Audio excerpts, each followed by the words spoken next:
Beaucoup de victimes d'abus psychologiques se retrouvent dans un vide. Aucune reconnaissance, pas de justice et une souffrance non validée. Mais il y a pire encore. Certaines victimes, au lieu de trouver une porte de sortie, se retrouvent condamnées, manipulées, non seulement dans leur vie privée, mais aussi dans le système judiciaire. C'est une situation d'une extrême injustice. L'agresseur parvient à manipuler les faits, à renverser les rôles, et la victime se voit accusée, jugée, souvent isolée. C'est un double fardeau insupportable. Mais ça ne peut plus continuer ainsi. On ne peut pas accepter que les victimes soient ignorées, voire punies pour des abus qu'elles ont subis. Ce que je propose, ce n'est pas de se résigner à cette situation.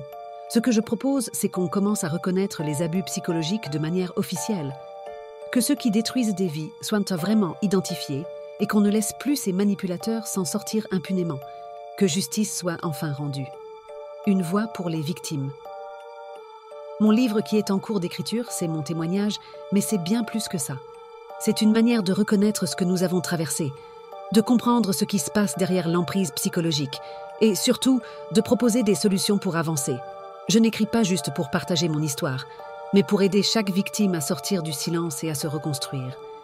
Et je veux offrir une reconnaissance réelle, parce qu'on n'a pas à vivre dans l'ombre de notre douleur. Le contenu du livre, les 3 parties, clés. Partie 1. Mon histoire et un témoignage unique, mon vécu personnel. Je raconte mon histoire, oui, mais ce livre ne se limite pas à ça.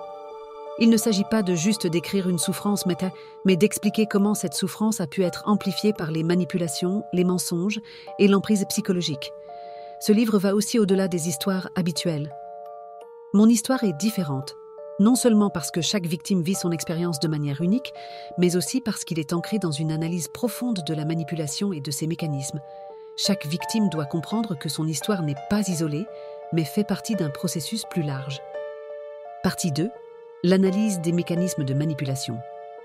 Ensuite, je m'attarderai sur la manière dont le manipulateur crée son emprise.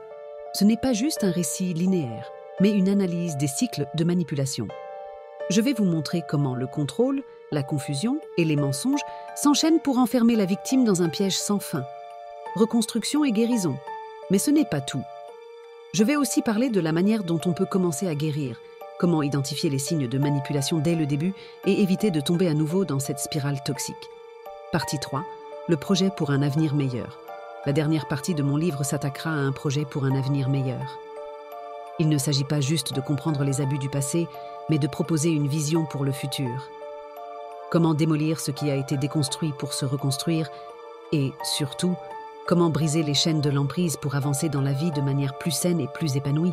Si vous vous reconnaissez dans ce que j'ai dit, sachez que vous n'êtes pas seul.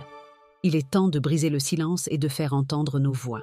C'est pour ça que j'écris ce livre, pour mettre des mots sur cette réalité, pour analyser les mécanismes de l'emprise et pour ouvrir une voie vers la reconstruction.